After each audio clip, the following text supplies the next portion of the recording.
네, 안녕하세요. 주식은 역시 기리기리세 기리십니다. 안녕하세요, 여러분들. 어제 증시가 조금 많이 빠지면서 걱정이 많았는데, 그런데 이 와중에 또 반등하는 모습을 나타냈습니다. 어떠한 소식이 나왔는지, 오늘의 경제 뉴스는 뭐가 있는지 빨리 보도록 하겠습니다. 같이 공부하시죠. 렛츠 기릿!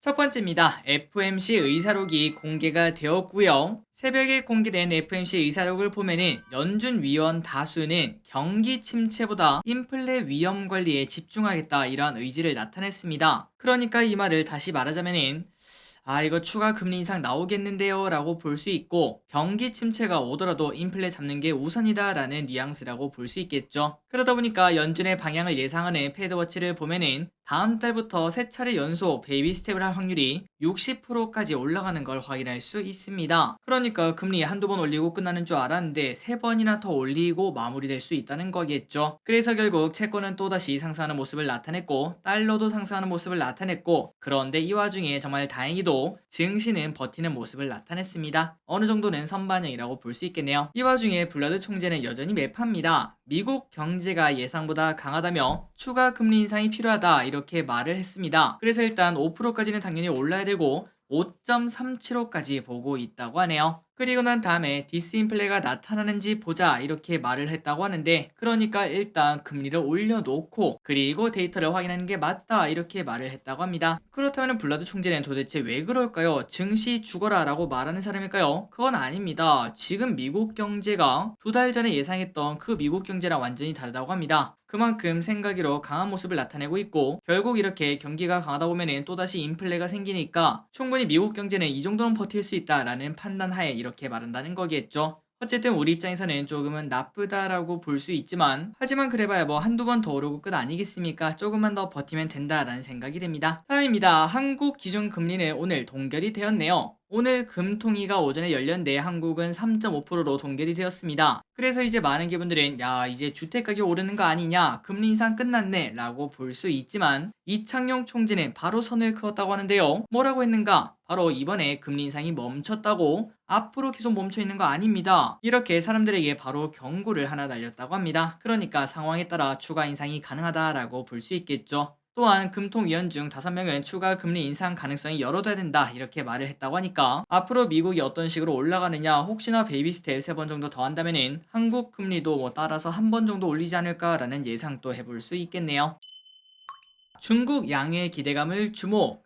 중국 양회가 얼마 남지 않았습니다. 그래서 그 기대감이 살아나고 있는데요. 여기서 내수 부양을 위한 정책이 나올 것이라는 걸 우리가 쉽게 생각을 해볼 수 있습니다. 이제 중요한 거는 나오긴 나올 건데 얼마나 강한 정책이 나오냐 이거라고 볼 수 있겠죠. 그래서 최근 들어 철강이 상승하는 모습을 나타내고 있고, 철강 관련 지수는 올해 무려 20%나 상승을 했습니다. 그리고 화학도 따라서 상승하고 있으며, 그 와중에 효성화학의 주가가 63%나 상승을 했다고 하죠. 그래서 이러한 지속적인 기대감을 가질 필요, 그 다음에 실적에 대한 기대감 가질 필요가 있으며, 우리나라는 어쩔 수 없이 중국이랑 가까워도 너무나 가깝습니다. 중국의 영향을 많이 받을 수밖에 없겠죠. 그렇기 때문에 그냥 양회 전까지 단기만 보는 게 아니라 올해 내내 볼 필요가 있다고 생각하며, 다만 이 와중에 다올투자증권에서는 이 중국 양해 기대감 때문에 최근 들어 여기에 관련된 기업들이 좋은 흐름을 나타내지만, 그런데 실제로 직접적인 실적 수혜가 나타날지는 꼼꼼하게 따져봐야 된다 이렇게 코멘트를 남겼다고 합니다. 그거는 당연한 소리겠죠. 우리가 지속적으로 진짜 실적이 지키는지 확인을 해보도록 하겠습니다. 다음입니다. 엔비디아가 급등. 장 마감 후 엔비디아가 급등하는 모습을 나타냈습니다. 이것 때문에 오늘 우리나라 증시가 좋았어요. 컨센을 뛰어넘는 서프라이 실적이 나왔기 때문에 8%나 시간에서 상승을 했고, 이 덕분에 미국 선물도 지금 상승하고 있습니다. 그리고 엔비디아는 컨퍼런스 콜에서 이게 중요하겠죠. AI가 변곡점에 도달해 모든 규모의 사업체가 엔비디아의 반도체를 구매할 수밖에 없는 상황이다 이렇게 자신감을 보여줬다고 하는데, 그러다 보니까 오늘 AI 관련주가 급등하는 모습을 나타냈고, 그 이유는 이때까지는 솔직히 챗GPT 그게 뭔데 라고 말씀하시며 한 번도 사용한 적이 없는 사람도 분명 계실 거고, 이거 뭐 NFT처럼 그냥 뭐 잠시 있다가 사라지는, 아직까지는 이르다 허상이야 허상 이렇게 말씀하시는 분들도 많았습니다. 그런데 엔비디아가 여기에다가 도장을 꽝 찍었죠. 아니다, 지금 모든 규모의 사업체가 여기 AI 시대에 뒤처지지 않으려고 엔비디아의 반도체를 사려고 줄을 서고 있다 이러한 발표를 했다고 합니다. 그러니까 의심이 확신으로 바뀌는 그런 순간이라고 볼 수 있겠죠. 그래서 AI 관련주가 좋았고, 그리고 반도체 관련주도 당연히 좋았고요. 안 그래도 반도체 사이클이 바닥을 치고 올라간다, 올해 말쯤에는 좋은 흐름 나타난다 이런 얘기가 나오고 있는데 더 강한 사이클, AI 덕분에 더 강한 사이클을 기대를 해볼 수 있습니다. 다음입니다. 오늘 가장 핫한 뉴스 중 하나는 또 이거였습니다. 비대면 진료 관련주가 올라요. 어제 대통령이 이렇게 말했다고 하는데요. 밤에 아이들이 아프면은 비대면을 사용해서라도 상담받게 해야 된다. 그런데 뭔가 이상합니다. 아니 아프면은 응급실 가고 그 다음에 뭐 의사한테 가야지 웬 비대면? 라는 말을 할 수 있는데 그런데 요즘 아이 키우시는 분들은 다 아실 것 같아요. 소아과 의사가 품귀 현상을 보여주기 때문에 아이들이 진짜 저녁에 아프면은 갈 곳이 없다고 합니다. 그래서 어제 이러한 이야기가 나온 걸 확인할 수 있고 오늘 비대면 진료 관련주가 상승하는 모습을 나타냈죠. 하지만 여기에는 우리가 직접적으로 투자하기는 조금 어렵습니다. 지속적으로 성장하는 섹터는 맞지만 그런데 단점은 아직까지는 개화하는 시기고 그리고 정책 방향에 따라 크게 움직이기 때문에 뭐 나중에 뭐 다른 정치인이 나와서 야 이건 안 된다. 혹시나 의료사고 나면 어떻게 책임질 거냐 이런 얘기가 나온다면은 또 급락할 수밖에 없는 변동이 크고 예측이 어려운 그러한 단점이 있는 것 같습니다. 어쨌든 오늘 이러한 얘기가 나오며 비대면 진료 관련주가 좋았고 그리고 나라에서 드디어 출산율에 관심을 갖는 거 아니냐 이런 얘기가 나오며 엔젤 산업에 관련된 그런 기업이 좋았습니다. 다음입니다. 러시아 핵무기 사용 안 할 때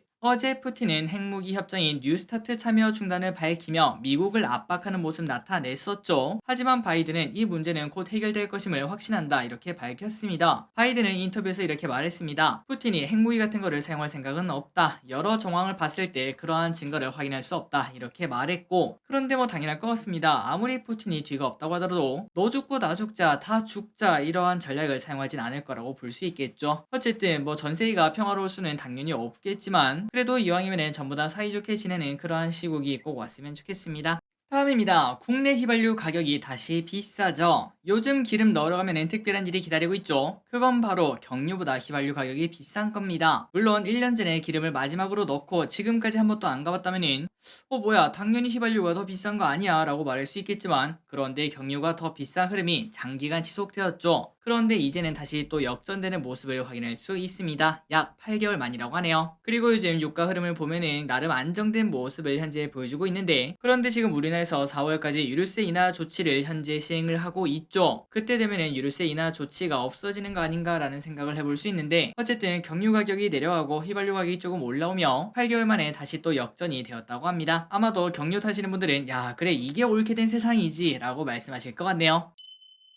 다음입니다. 작년 4분기 연기금의 픽을 보도록 하겠습니다. 자, 한국에서 연기금이 뭐 사는지는 우리가 맨날 확인하고 있죠. 이미 작년 말부터 2차전지 사고 있었고 지금 보면은 2차전지는 저 위로 올라간 걸 확인할 수 있습니다. 그래서 저기리스는 계속 연기금의 픽을 공부하고 있고 그런데 연기금 우리나라 주식만 하는 게 아니죠. 미국은 무엇을 샀나 봤더니 작년 4분기에 빅테크를 저점 매수한 걸로 나타났다고 합니다. 그렇다면 어떤 기업이냐? 바로 애플, 아마존, 알파벳, 테슬라, 엔비디아 이런 기업을 매수했다고 하는데 일단 뭐 테슬라는 뭐 당연히 성공적인 투자였다고 볼 수 있고 그리고 애플 같은 경우도 작년 4분기에 분할 매수했다면은 이 정도 가격대에서 매수하지 않았겠습니까? 지금은 또다시 그때랑 비교했을 때 플러스로 돌아왔겠구나라는 이야기를 해볼 수 있습니다. 그리고 더 중요한 거는 결국 시간이 흘렀을 때 1년, 2년, 3년 지나면은 무조건 이길 수밖에 없는 그런 투자라고도 볼 수 있겠죠. 그것 때문에 우리가 미국에 투자하는 것 같습니다. 다만 이 와중에 연기금이 판 기업도 있습니다. 그래서 뭘 팔았나? 리스크가 있는 성장 초기 기업들은 매도를 했는데요. 대표적으로 팔란티어 테크놀로지스 그리고 로블록스는 보유했던 주식을 전부 다 매도를 했다고 합니다. 자, 작년 4분기다 보니까 조금 시차는 있지만 기름분들 조금은 참고하시면 될 것 같습니다. 다음입니다. 소니 VR2 출시. 소니가 차세대 가상현실 VR 헤드셋 플레이스테이션 VR2를 어제 출시를 했습니다. VR2 헤드셋과 한 쌍의 VR2 센스 컨트롤러, 저 손으로 잡는 이거겠죠. 그리고 헤드폰이 세트로 구성되어 있다고 하는데 가격은 무려 79만 8천원.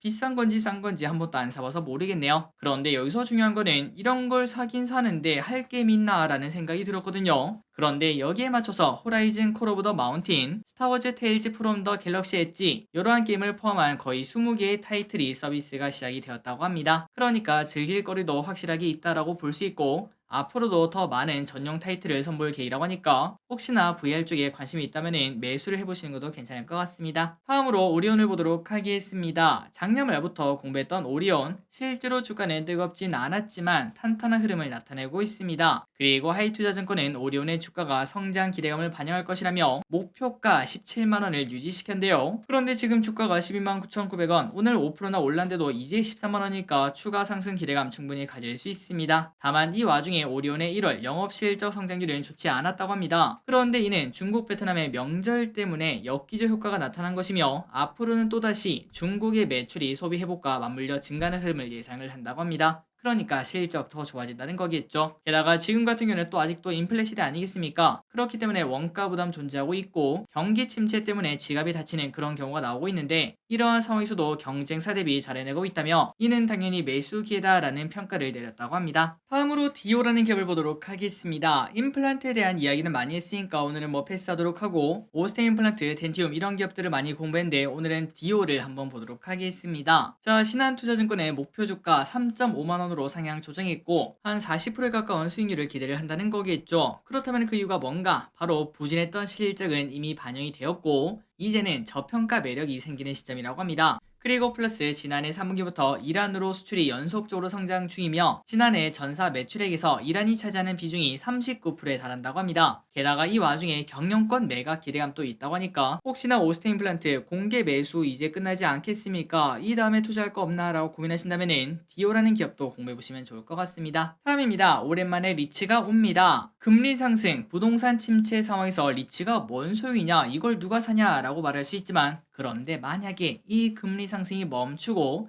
부동산이 바닥을 친다고 가정했을 때 그때가 바로 리츠의 가장 큰 매수 타이밍이라고 볼 수 있겠죠. 혹시나 그때를 맞출 수 있다면 저점 매수가 진짜 가능할 것 같습니다. 그런데 그게 지금인지는 조금 더 고민을 해봐야겠지만 마침 하나 리츠가 IPO를 한다는 소식이 나왔고 3월 13일부터 14일까지 청약을 진행, 주관사는 한국투자증권과 하나투자증권 이 두 곳에서 진행을 한다고 합니다. 그렇다면 이 녀석은 무슨 매력이 있나? 일단 하나손해보험 여의도 사옥이랑 하나생명보험 사옥 네 곳을 보유하고 있으며 왼쪽에 보이는 이 건물 여의도에 있는 건물인데 아마도 보신 적 있으실 거라고 생각합니다. 그리고 가장 중요한 배당은 6% 이상의 배당을 목표로 하고 있다고 하니까 최근 들어 공모주가 좋은데 과연 리츠마저 좋을지 한번 그때 공부해보도록 할게요.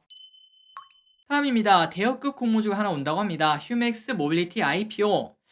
이건 뭐하는 기업이야 라고 봤더니 바로 대역급 공모주고 무려 1조 원대로 평가를 받는다고 합니다. 휴맥스 모빌리티는 차량 공유 서비스 업체이며 주차장 위탁관리 1위 업체라고 합니다. 최근 5년간 모빌리티 관련 기업을 인수하는 데 3천억 이상을 쏟아 부은 만큼 그 정도로 진심인 기업이다 라고 평가를 내릴 수 있겠죠. 그래서 이번에 상장을 한다면 주차장 운영, 차량 공유 서비스, 전기차 사업 등에 투자할 계획이며 다만 그 전에 이러한 비슷한 기업 상장했죠. 맞습니다. 소카. 그 친구가 공모가를 밑들고 있기 때문에 이게 매력있나 라는 이야기는 현재 나오고 있다고 합니다. 다음입니다. 삼성전자 빅스비가 업데이트 됐다는 소식. 이제는 내 목소리로 빅스비가 응답할 수 있다고 합니다. 그러니까 제가 하이 빅스비라고 말하면은 한번 불러볼까요? 하이 빅스비. 지금 몇 시야? 오후 5시 5분입니다.